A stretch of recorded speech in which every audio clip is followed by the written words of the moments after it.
તો ચોમાસાની ઋતુમાં યાત્રાધામ પાવાગઢના ડુંગર પર પ્રકૃતિ સોળે કલાએ ખીલી ઉઠી। વાદળોથી ઢંકાયેલો આ ડુંગર પર સ્વર્ગને પણ ભૂલાવી દે એવો નજારો અત્યારે જોવા મળી રહ્યો છે। પાવાગઢ ડુંગર અને તેની આસપાસ આવેલા વિસ્તારમાં પ્રકૃતિએ જાળે લીલીછમ ચાદર ઓઢી હોય તેમ સમગ્ર વિસ્તાર હરિયાળીથી છવાઈ ઉઠ્યો છે અને આહલાદક નજારો માણવા માટે પ્રકૃતિ પ્રેમીઓ પણ ઉમટી રહ્યા છે। ને વરસાદની ઋતુમાં ખરેખર ઘણો સરસ અનુભવ રહ્યો છે। વાદળોની ઉપર એકદમ માથા પર વાદળ છે, ચાલીને સીડીને આવવાનું છે, બહાર ગરબા લાઈવ મ્યુઝિક ચાલે છે, માતાજીના દર્શન થાય છે, એકદમ સાક્ષાત્કાર થતો હોય એ રીતની અનુભૂતિ થઈ રહી છે।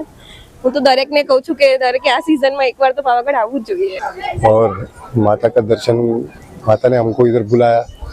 ये माता की अपार कृपा है हमारे ऊपर कि माता ने हमको इधर बुलाया। और ये जब से ये मंदिर मतलब निर्माण हुआ फिर से, हम बहुत पहले आते थे जब ऐसा इतना अच्छा वातावरण नहीं था।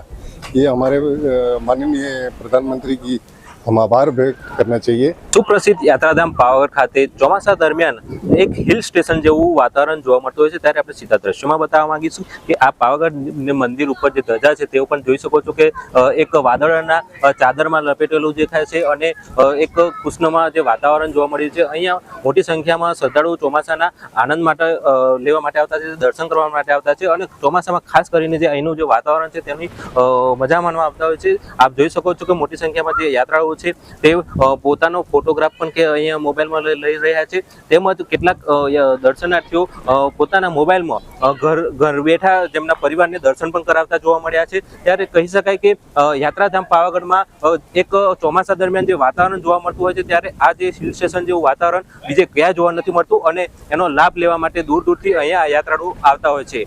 દશરથ સિંહ પરમાર, ન્યૂઝ કેપિટલ, પંચમહાલ।